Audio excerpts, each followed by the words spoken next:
well, and I thank you for taking the time out and joining me today. I was asked to speak about a roadmap for Viksit Bharat. Now, when you think of a roadmap, you kind of get a sense, there's a pathway, there's a journey, you're almost like sitting in a vehicle. So I would say, for a pathway, the first thing you have to do is to press the button and make sure you press the right button. So once you press that button and the right button, you are on that pathway. But it isn't just that, I can assure you that when you press that button, after June 4th, there will be strong acceleration. We will be well on our way, quickly on our way. For 100 days, there will be a lot that we will journey. But all passengers and all, I would say, drivers as well, would do well to look at the rear view mirror also from time to time. Because when you look at the rear view mirror, you will not only, one part of you will see the destination, but you will also get a sense of what we have achieved, what has been the record for the last 10 years. Also, to be honest, where we have perhaps fallen short, what is it we should be doing more, what should we be doing differently. So I want you to be very clear, driverless cars are for somebody else right now. This car has a driver, it has a very experienced driver, and whatever else you do not allow a bunch of people to do the driving shift one by one. That doesn't work. You need a person with a license, with a 10-year record of driving Bharat, and that is really the pathway on which we should all be traveling. So let's, for a moment, step back and look out and ask ourselves, saying, what is the world saying about us? Because, we are talking a lot among ourselves. Natural democracies, people talk, Mumbai even more. So the world actually has tried to put this in some kind of numbers sense. That today, 3.7, 3.8 trillion dollar economy, next maybe 3-4 years becomes $5 trillion economy. You already are seeing stories in the press saying, how would Japan feel when we overtake them? So it happens with pathway, mein you overtake people, ek gaadi hoti hai, dusri gaadi hoti hai, there's Germany's turn will come after that. And the general expectation is that the period which we call Amrit Kal, that we will reach that destination, Viksit Bharat, the expectation, the projection today is that we will be a $30 trillion economy. But the projection goes on beyond that. And there's actually, I think many of you would be familiar with it, there's a Goldman Sachs report which actually says that in the 25 years after that, that by the time we reach the 2070s, we will actually be a $52.5 trillion economy, at that time second only to China. And I cannot personally believe that India will ever settle for being second. So I can imagine that Indian desire to overtake will come there also. And surely, we will get our noses ahead at that point of time. Now, this, some years ago, people would have said is a possibility. Today, we think of it as a probability. But it is up to all of us, by pressing the right button, by making sure we support the right policies, by contributing to a lot of the thinking and the debates in our own society about where we should be heading. We have to take what is a possibility, now a probability, and make it an inevitability. That is really what this pathway is about. Now, how do we take Bharat forward? We can have a long debate. I will maybe sum it up in terms of 5 or 6 major dimensions of it. And obviously, I think nobody would dispute it, the basis is economics.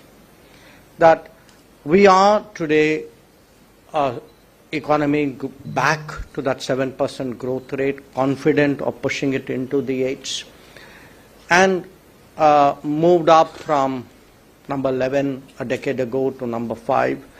But it's not just the size of the economy, it's also the confidence and the soundness of the economy. That, remember, a decade ago we were part of the fragile 5. Today people have much nicer adjectives before that word 5 for us.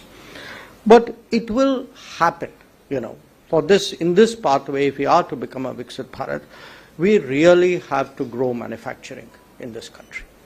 Without a growth, a robust growth, a sustained growth of manufacturing, we will neither get the employment numbers, nor will we get the technology which we will need. You can't be one of the top countries in the world relying on other people's technology. It doesn't work. And you can't get technology if you don't have a manufacturing base. So part of it is manufacturing, because it's also crucial to employment. That we will never be able to meet the employment challenges if we do not very substantially, if we focus on manufacturing. To do that, we need to keep pushing on infrastructure. That, I've come to this city from time to time. I don't obviously live here, but one advantage is you have reference points from, 6 months ago, 1 year ago, 2 years ago. I can see, there was a period before I became a minister, I used to work in this city, well, partly 2 days in a week when I was with, I was living in Delhi and working with Tata Sons at that point here. And you can see today the change, the infrastructure change. And the more you travel around the country, when you look actually at the solid numbers, when you look at the highways, the airports, the trains, the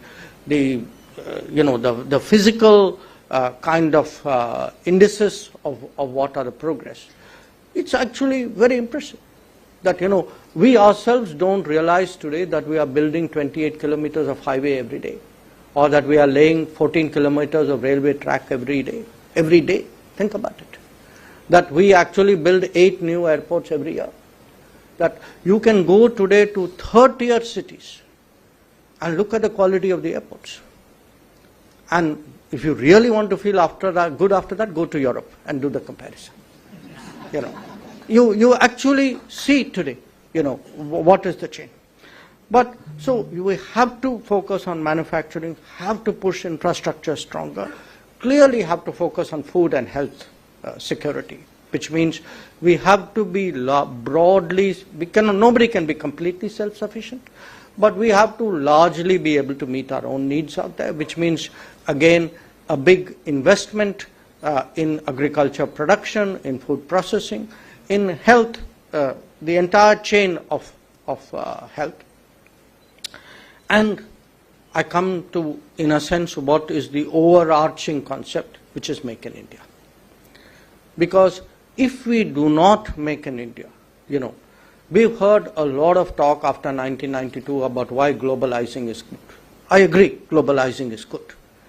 But globalizing does not mean that I give other countries level playing field or even advantageous playing field in my home with their subsidies and their manipulated factors of production. That if we do not when we stand up for Indian business, we stand up for Indian working class, we stand up for Indian labor, we stand up for Indian trade.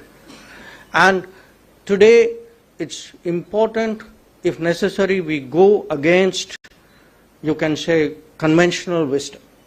And that is really what we have done in the last 10 years, which is we've had the courage to chart our own way, not listening to a lot of unsolicited advice about what is good for us, but really having a sense on the ground. Having a sense on the ground why it is necessary for this country to actually make more and more of its requirements. Now you will hear people tell you it won't be competitive. Perhaps not in the initial stages.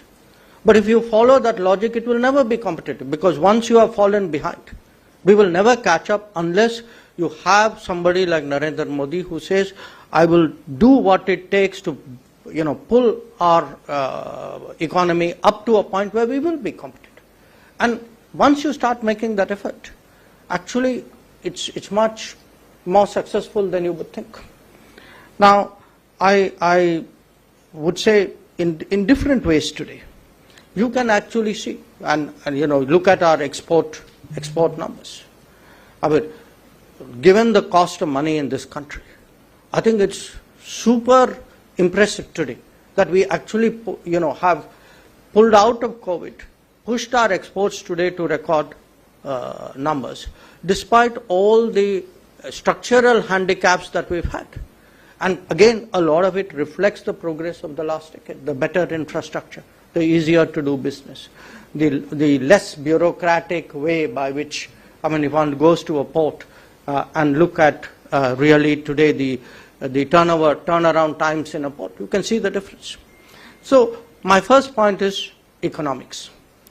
The second is good governance. No brainer. Okay. You need a government which works faster, better, which combats corruption. And here, in a way, we have found a silver bullet. That silver bullet is digitization. That the impact that digital tools and digital platforms have made on the quality of governance, I cannot even tell you. Today I had a briefing at this very venue. Now, I was looking in a way at what digital has done to what is a very old business. But there is no domain in the world and no domain in our life today where we are not feeling that impact of digital. It comes with its risks, which is why you have a cyber unit, which is why we in the government have a cyber unit.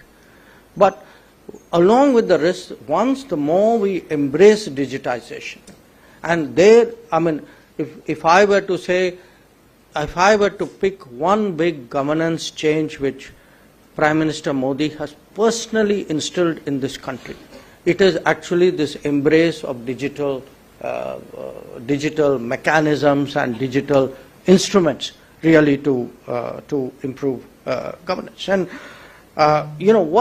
what it has done in a way is it's actually prevented leakage on a massive scale. That when you look, and I'll briefly touch on that, you look today at the scale of public goods being delivered, the rations, the health, the houses, the water, the gas cylinders. They are being targeted. They are not being siphoned out. You don't have ghost accounts, fuzzy names out there. You don't have them because of the modernization, the digitalization of really what we're doing. And in many ways, I'm personally proud that my ministry led the way by first reforming the passport, the entire passport issue system. Many of you would remember the old days of the paper applications and the touts outside the office and the getting testimonials from other people and ringing up people in order to, so that they know somebody who will then fast track your passport. I'm not even talking of the payments that you would have made. Now look today, judge it by your individual experience. And it's a very, to me it was always sort of a source of bafflement, till you actually discovered that there were those vested interests. There were those vested interests which fought, the efficiencies which we introduced in governance. And when we look at the country today, mine was a minuscule activity. I totally, today in the foreign ministry, we issued maybe 13, 14 million passports a year. I compare, I'm proud of that. But imagine when you are doing 815 ration recipients. Imagine if I had a vested interest in passports, how much vested interest there must have been in ration.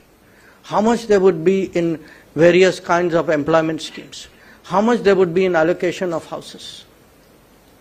So the reform of the governance, better governance, defeating the vested interest, preventing the leakage, these are fundamentals because these are legacy issues. We need to clean up, like you would clean up any financial institutions in a way. We need, frankly, to clean up our act. We need to clean up our act, and that is really in many ways what Narendra Modi has managed to do in the last 10 years.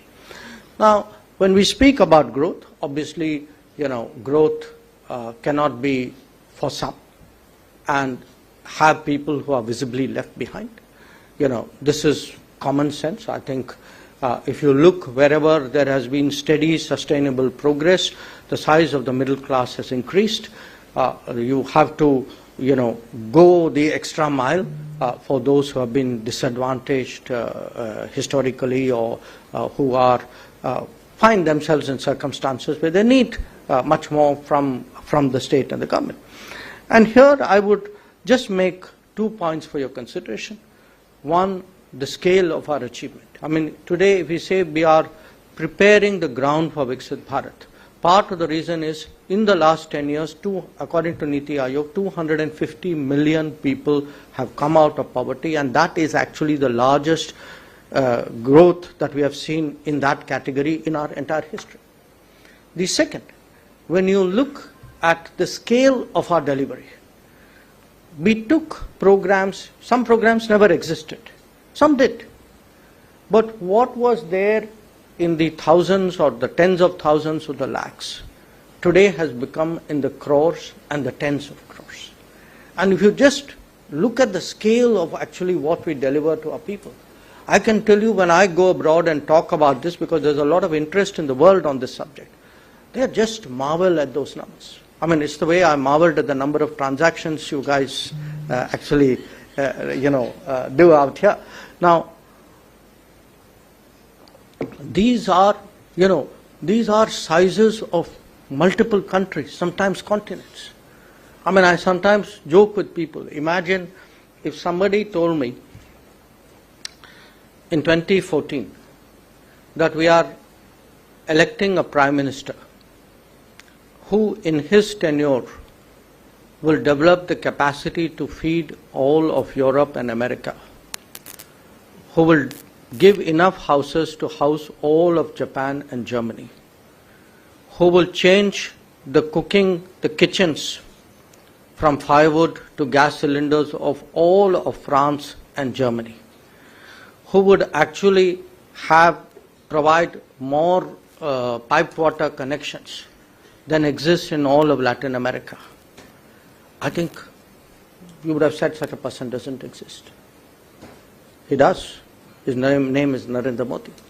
Because that is actually, if you look at the scale of actually what our delivery has been. So this good governance, economic growth, good governance, inclusive India, Samaveshi Bharat, they go together as a package. You cannot, if you are to sustain it, you are to go down this pathway. You can't have one and not have the other. So we move to the next part, which is to sustain it, of course, we need people. Life is about the quality of human resources. And that is something we really need to accelerate. Because we've had a if you use any metric, just raw, how many colleges have been created in the last 10 years. I think many of you would be surprised at what the number is. It's actually 7,000. But if you look, I mean, we have challenges. We may worry about the quality of some of those colleges. Or we look at the top end, how many more AIMS, how many more IIMs, how many more IITs, how many more triple ITs. There is, in this country, you can never have enough, because actually our baseline was so low that, I mean, it was interesting. When I finished school, I sat for the IIT exam. I even, after my first degree, briefly joined an IIT.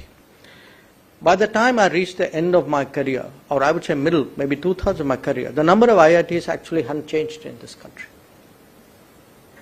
Now, if you look in the last 10 years, both at the base level and at the premier level, you've actually had a huge increase, not just of education, also the idea that we need to skill people and make them relevant for the workplace. And that will only happen when we take manufacturing seriously, because you will never skill people for manufacturing if you don't take manufacturing as a proposition to begin with. So I draw a connection here between your economic choices and your educational decisions, and your educational decisions and your skill capabilities. So these are actually different facets of how Viksit Bharat we can move. And not just that, along with that, we have today to prepare for the global workplace.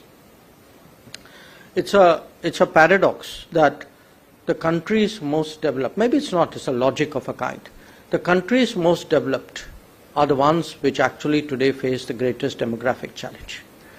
And the demographic, shift is so radical today.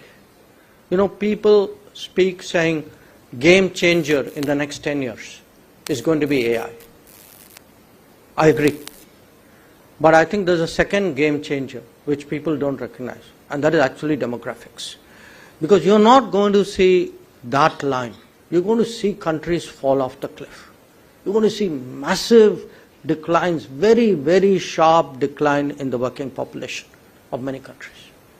And that interest is already today very visible in the manner in which the world engages us.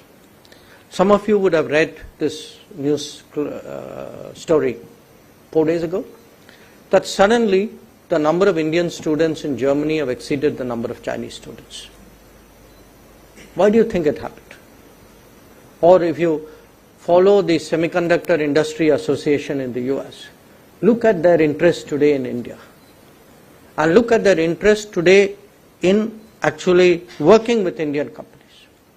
So I put two propositions to you to think about when it comes to Viksit Bharat. One, a global workplace where mobility of Indians will become very important, which also means this ability, what we call Modi's guarantee abroad, this guarantee that we will secure Indian citizens wherever they are becomes more important. But also you will see a new phenomenon. I spoke about made in India. We will see the phenomenon of work from India. Work from India actually for the rest of the world. This is going to happen. And it's not going to happen at the end of the decade. It's going to happen actually in the next few years. And finally, I make this point that you can have the economics, you can have the social policies, you can have the technology skills, you can have good governance. But every nation, if it is to actually move up the chain, must have the self-confidence. That self-confidence, it will have different expressions. The right to defend yourself, the right to pursue your interest, the ability to stand up to pressure. I can give you the thinking. I would say, to me, actually, that self-confidence is also, a lot of it is thinking through your own solutions.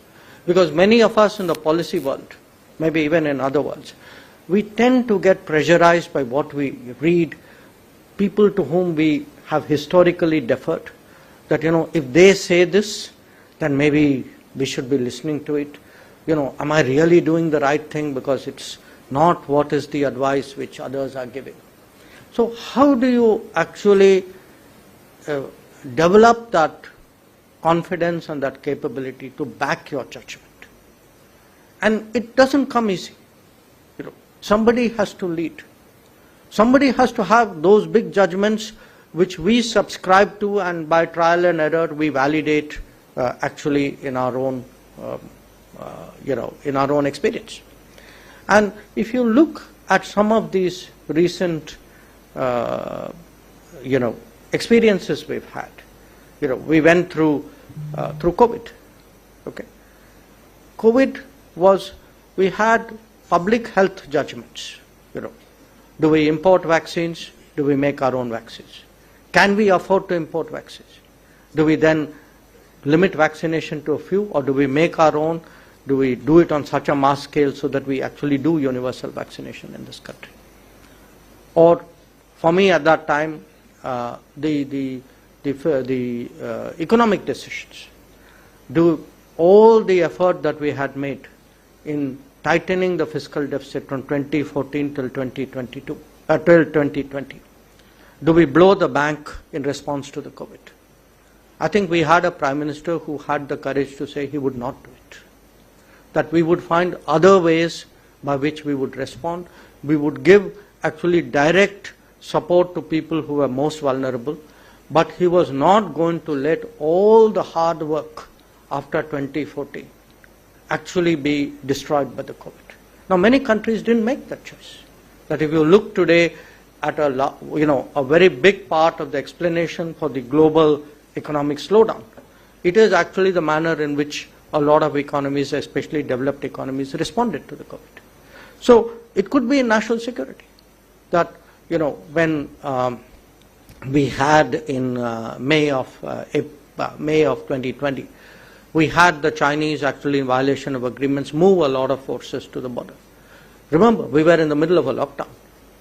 I mean, you could not move out of your house to the next street. And yet we moved tens of thousands of troops with supporting weapons.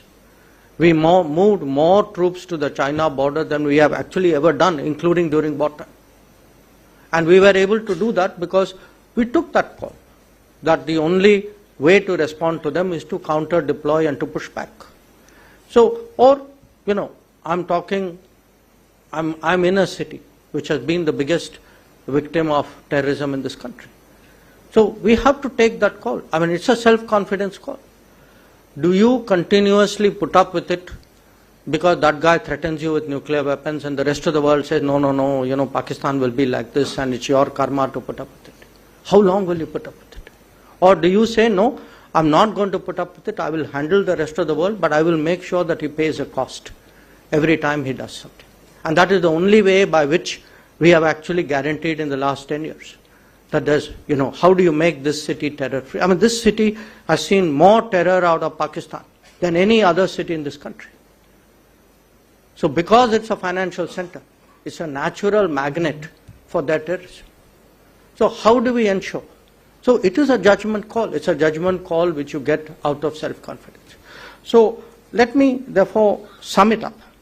I mean, to me, a Viksit Bharat pathway is economic, it is technology driven, because there are a lot of sunrise industries which are coming, semiconductors, chips, electric vehicles, drones, space.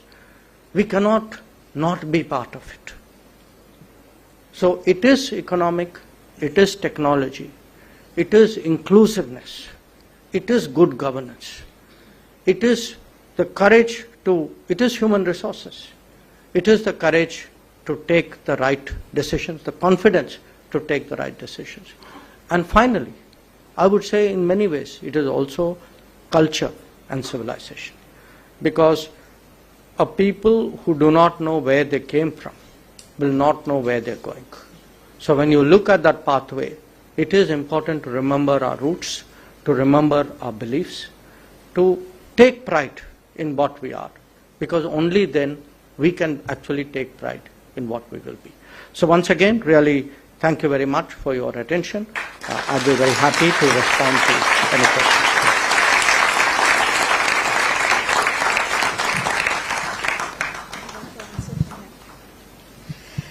So now we open this to all the people in the audience, the intelligent audience. May I request you to please keep the question short, introduce yourself, and we'll request somebody to circulate this mic.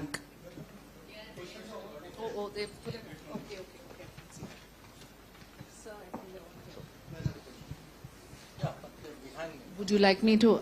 Okay. When we claim back POK, just for the audience, will it be only the land or the people with it? Okay. So the first question is, when we claim back POK, will it be only the land or the people with it? If the people too, then the whole of Pakistan will be part of POK. Please enlighten us. I think the person who asked the question has enlightened everybody. So, look, to me it's very interesting.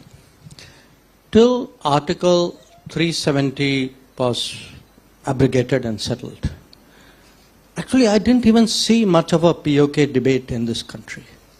There was a time in the 1990s when it was a big issue, and there was actually a parliament resolution that, all the parties agreed. But then again, it kind of went into a kind of dormancy out there. So I would say today the fact that there is much sharper awareness, even in public opinion, about POK is something which is very welcome. For us, the initial goal was first to deal with the 370 issue. The country has already seen after 5 years how much of a difference there is today in the ground situation in Jammu and Kashmir as a result today of it being fully integrated with this country. So that part is integrated. There is the other part. So watch part 2 of the series. Sir, I would like to interrupt you, sir. I am extremely grateful to BJP, to Modi ji and to you for Operation Kaveri. Question. For Operation Kaveri. I was the first Indian to get back home and land back from Sudan. It's all thanks to you. This is my second life and I owe it to you and to Modi ji. I'm extremely grateful. And I wish I could do something for this country now. Thank you very much, sir. You can. Just make sure everybody presses the right button. Yes, sir.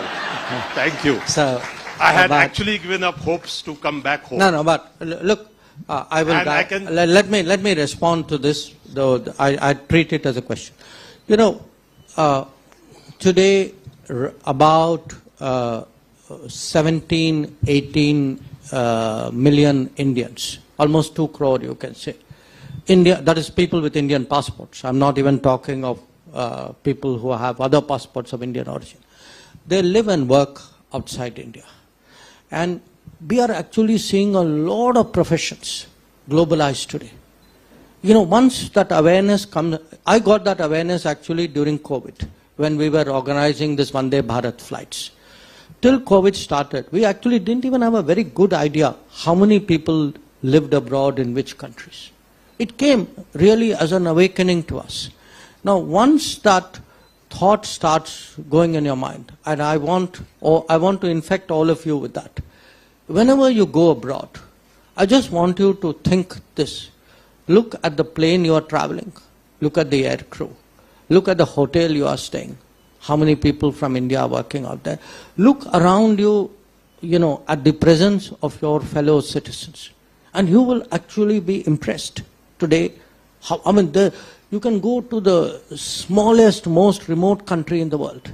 So there is a certain responsibility which comes with that. You came from Sudan. Now, the fact is, for Operation Kaveri in Sudan to happen, actually you needed 2 things. For anything to happen, you need 2 things. You need a system. Okay? Within 24 hours of things going wrong, we were able to get the Navy out there, we were able to get the Air Force operating out there, we were able to insert multiple teams out there. So one part of it is system. But the other part is actually motivation. Because I can tell you, in 2 operations, people took extreme personal risks to do the job. In the case of Sudan, one of our aircraft actually did a very hazardous landing, a very, very dangerous landing, in order to pick people out. And in the case of Ukraine, there were actually people who went to the zones of fighting to pull people out. So when we say Viksit Bharat, it's not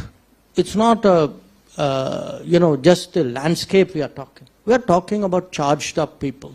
We are talking about people who are willing to do things for their country, who are willing to, really push themselves. Because there is a feeling today that, look, people expect us that this is a different India, it is Modi's India, so we will do what we have to do to complete the job. So let me now from that come back to this question, which is India's strict capital controls. Is there a roadmap to ease those controls and attract more foreign capital? Well, I definitely would say, this is really not, in a sense, my bread and butter, but I would say this, that I expect post-election, a surge in investments both at home and abroad. I am actually personally familiar in many cases with people who are just waiting it out. I mean, they've kind of mentally made up their mind. I think with their own boards or their own partners, they want to formalize it before they take the call. But you know, we will have again to chart out our own pathway. I mean, I'm seeing a certain internationalization. You know, look, our trade settlements in our own currency is increasing. So we will have to go step by step, but it will have to suit our circumstances. Because remember, at the end of the day, we are still below $3,000 per capita. So in total aggregate terms, we are very strong. But so let's not get too carried away. I would say I would really insert a degree of caution in our thinking here. Okay. Next one, what do you think that we can beat China in? How do you beat China in production? We have a license Raj in states. There is a lot of harassment by so-called RTI activists. Someone has had a hard time, I think, yes, and is venting. Too. But look, I put it this way. I truly believe we can, we should, and we must compete with China. I think this idea that, you know, they have become such a giant in manufacturing and therefore our fate is that we should only be importing from them. It's a problem. Now, I'm not impervious to the business compulsions of this country. I mean, I've lived, a lot of my life in a kind of a business environment. I briefly had a corporate incarnation. I understand the compulsions of business. But I would still say it is in our interest today to grow our own business. I think we should not be hostage to supply chains, particularly from a neighbor with whom there are structural problems in a way. Now, in some ways, global developments are actually going to be the answer, because there will be many domains today in India where the supply chains, the more we get integrated into supply chains, and there are going to be more secure supply chains. A lot of countries in the world, especially the United States, today is becoming very touchy about the nature of the supply chains. So they are looking to build new supply chains. And if we find ways, and to which we need to shape up, we need to have the right policies. And the example here is actually semiconductors. That if you look at the COVID and the post-COVID, our auto production in this country slowed down because of lack of chips. Now, how long are we going to remain dependent on other people for the supply of chips? Now, there are people who argue we should not be investing in semiconductors, that it's a big subsidy, that we should use that money elsewhere. But if we do not have an autonomous semiconductor production or chips production, it's not just semiconductors. There are a whole lot of other industries which are actually linked to it. You will then be waiting in the queue of other people's chip production to see when your turn comes out there. And secondly, you will be permanently technologically backward. So I do believe that we have to work at both levels. At a kind of a baseline level, there are a whole lot of industries where we need to push it. But there are these sunrise sectors, as I say. Here we don't, we have not sort of fallen behind because there is a sort of a wave of investments in these sectors, and they are very HR intensive. We should use, the talent, human talent is actually today our biggest card, which we have inadequately deployed, and we need really to push that. So I'll ask the question only because I'm going to request the person to stand. India-US relationship is volatile at best and bullying at worst. What will it take to stabilize it to reach an even keel? Sanjay Kulshrestha. So you're accusing me of bullying US?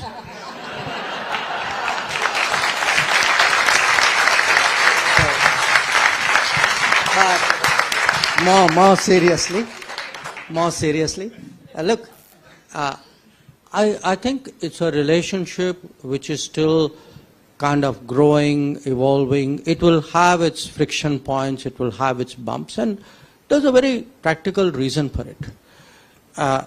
Because, you know, the United States, given its history, given its dominance, is used to a certain way of dealing with other countries. Okay?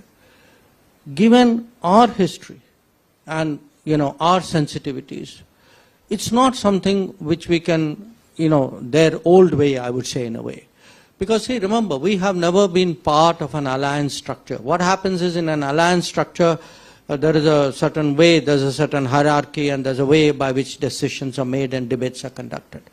So, for both of us, it is actually in different ways a new ground that we have entered. But my own experience in Quad has been that actually they have adjusted a lot. They accept in many ways, you know, look, I had this big debate with them even on buying Russian oil. Okay? The first reaction was very negative, you know. But when you actually sat and reasoned with them, and the good thing about the United States is because it's a global, you know, it's truly a global power, they have a very considered view of you know, of a particular problem. So when we put it to them, saying, imagine if Russian oil doesn't get picked up. You know, what would happen? The overall global oil markets would tighten. Everybody will take a hit. So we actually are easing up market conditions for you, because that market needs to find a way of that oil supply needs to find a way of coming into the market. So we found the US actually much more understanding than, say, our experience was with the Europeans, who were much more emotional about it. And perhaps, you know, they were much closer in a way to the zone of conflict as well. So I feel we are settling down to a certain more contemporary kind of relationship. There is a lot of baggage in that relationship. You know, I mean, every Indian, when we, you know, think of US, we have Pakistan complaints, we have that Bangladesh, Iraq complaints, you know, that's there. We need to move beyond. I think time has come for that. Akash, are you in the audience? Considering the developing and positive international relations, how positive will it be for the stock market by 2047? You know, if any of you can develop an algorithm for that, you'll get a Nobel Prize for multiple subjects. But I can only tell you this, that you know, usually, you know, a lot of us in the government, we have hesitation of getting into the markets. But other members of my family tell me that pretty much a lot of what my parents or my grandparents handed over to them have done very well in the last 10 years. So if they've done well in the last 10 years, imagine what awaits you in the 25. Tejas Shah, in your book, you have highlighted the internal risks emerging from the borderless politics. Do you sense that it is playing a pivotal role in this election?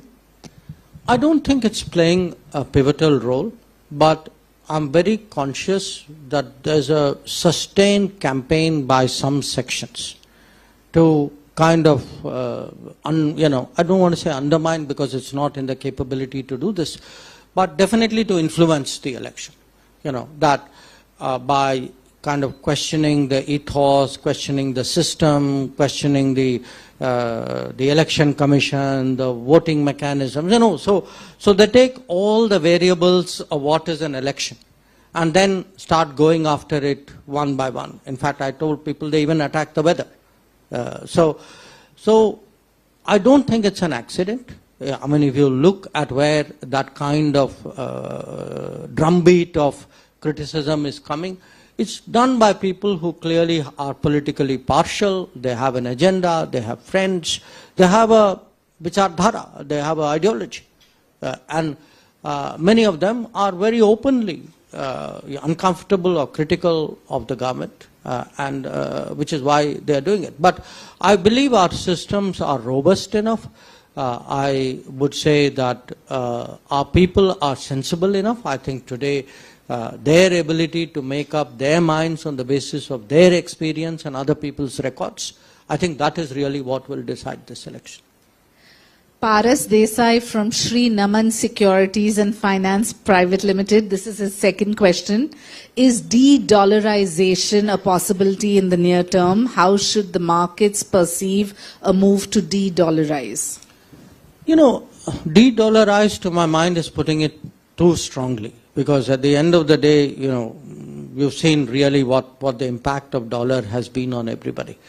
But I would flag 2 points for your consideration. One, that if one looks at, I'm now moving away from currency, you look at a lot of the other changes in the world, you know, how countries have started dealing with each other more directly, not necessarily going through America, etc. It is bound to have a currency implication, you know. If country X and country Y both have problems with America, and they will de-risk their transactions by finding a third or possibly a bilateral, a one-to-one option. And we are beginning to see, I think, a lot of it. The second is actually there is, you know, in many parts of the world, there's shortage of dollars. You know, I go to Africa. I mean, one of the regular complaints I hear is, look, we'd love to trade more with you, but we just don't have the hard currency. And so what is also happening with us, therefore, is that we find trade settlements in our own currencies or in Indian rupees more and more attractive. It is a solution for the problems of, I can see, I mean, I can tell you in our immediate neighborhood, for example, if you ask me in next 5 years, I see a big change coming. I think you're going to see a lot, much more trade settlements in our own currency than we've ever seen before. And so, to that extent, I would say the kind of reliance on the dollar or the salience of the dollar would be diluted. I would say de-dollarization is a very, very strong word. Yeah, sure. Last three questions. Mayank, who says, what is your take on neighbors like Maldives and Sri Lanka being allies of China? Will investing in these nations help India in the long run? Where is Mayank? Oh, he's right up there. Well, look, I don't agree with your characterization. I don't think these countries should be regarded as allies of China. I mean, they have relations with China. They obviously will try to get the maximum benefit that they may take from a kind of a China-India, situation. But, I mean, if you take Sri Lanka, you know, when Sri Lanka was in trouble, finally, who came forward to help Sri Lanka? Who has helped to stabilize its economy? You look today at Sri Lanka's trade, look where do they travel, where do they go for their health, for their education. So we need to be much more confident about our own abilities, especially vis-a-vis our neighbors. That when you look at our neighbors today, for very basic things, are actually very much connected with us. I mean, I give the second example, Maldives. I mean, I just had my Maldivian counterpart in Delhi 2-3 days ago. Now, I'm not saying we don't have problems. We do. It's in the nature of politics, that there will be changes of governments, there will be changes of policies. Neighbors will differ with other neighbors. They will negotiate. They will sometimes give you a hard time. We have to take it as par for the course. But we have to, at the end of the day, it's our neighborhood. There are certain structural realities which come with it. When that neighborhood has at its center a country with those kinds of numbers I gave you, 4 trillion going on to 5 trillion, going to 30 trillion. I mean, this is a reality the neighbors also have to look at. So I think, I would urge you not to get too carried away by some of the, social media and media sometimes, by nature of their profession, they don't make it dramatic, who will look at it? So they have to sharpen it, okay? It's their technique. But the reality is much more sober than that. So I would not, I'm not complacent. But believe me, I'm competitive. I'm very clear in my neighborhood. In my neighborhood, I will do everything and more to make sure that Indian interests are always not just protected, but actually advanced. Yashashri from IITB and ISB, how can the Ministry of External Affairs leverage global capital markets to support India's forest producer enterprises central to climate action and forest restoration? Look, it's too specific in a way, but I can only say this to you, that if you look again at the last decade, yeah, please. We've actually, first of all, there's been a transformation in our approach to climate change. Today, India, we push the International Solar Alliance. We are today, pushing the disaster resilient infrastructure. Prime Minister Modi introduced an idea which looked like a science fiction fantasy, but now is actually a business proposition, which people are working on, which is the idea of building solar grids across countries so that you catch the sun for longer periods.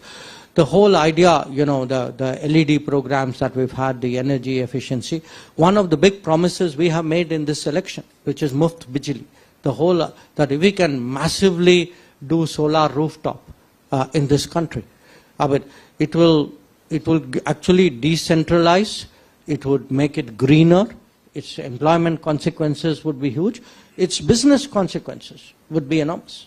So in this, the growth, I would say regrowth of forests, and also biodiversity, because the two go hand in hand. I think these are actually concerns. One part of Viksit Bharat is also a greener and cleaner Bharat. A Bharat with more forest cover, a Bharat with more biodiversity, a Bharat which is less carbonized than it is today. So those are very much the priorities. But again, we'll have to pace it out. We should not end up. We are actually seeing countries which were, I would call, anti-coal fundamentalists. But when their time came, many of these countries in Europe had no hesitation in restarting the fossil fuel plants because the geopolitics of the day demanded it. So we should be a bit, we should be quite considered about charting our way forward in this. The last question for today, Amit Dubey. Is it easy for autocratic nations to destabilize democratic process with the help of social media, as they have full control over their own population? Where is Amit Dubey? Well, I think if you look at the use of social media as a political tool, it's not just autocratic states. I see very strong ideological lobbies even in democratic states, which are busy doing a lot of that. So, yes, autocratic states can,